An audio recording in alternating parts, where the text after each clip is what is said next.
தனுசு ராசிக்காரர்களுக்கெல்லாம் இந்த ராகு கேது பயிற்சி என்ன தரப்போகிறது?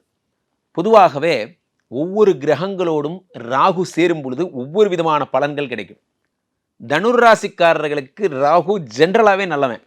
நாட் ஒன்லி தனுர் ராசி, மீனராசிக்கும் ராகு நல்லவன் தான். ஏன்னா குரு சண்டால யோகம்லாம் சொல்கிறோம் இல்லையா, இந்த குருவுக்கும் ராகுக்கும் உள்ள கனெக்ஷன் வந்து ரொம்ப சூப்பர் கனெக்ஷன், நல்ல ஃப்ரெண்ட்ஸ் அவங்க. இதில் என்ன ஒரு ஆச்சரியம்னா, சுக்கரனுக்கும் ராகும் கூட நல்ல ஃப்ரெண்ட்ஷிப்பு. அதான் சுக்கர மித்திரன் ராகுன்னு பேர்.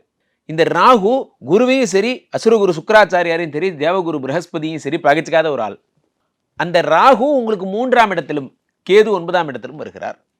ராகு 3ஆம் இடத்தில் வரும்பொழுது என்ன பலன்கள் எல்லாம் ஏற்படும்? 3ஆம் இடம் என்பது என்ன? தைரியம். தைரியம் தான் வாழ்க்கை, பயம்தான் மரணம். அப்பு டவுனு வாழ்க்கையில வந்து போகுண்டி, நான் அப்போ கூட ஒன்ன விட்டு போக மாட்டேன்டி. சிம்பிளா அழகான சின்ன லைஃப். கோயம்பேடு மார்க்கெட்டில் நான் கோணி மூட்டை தூக்குறவன், ஆனா என்னடி சிம்பிள் லைஃப்.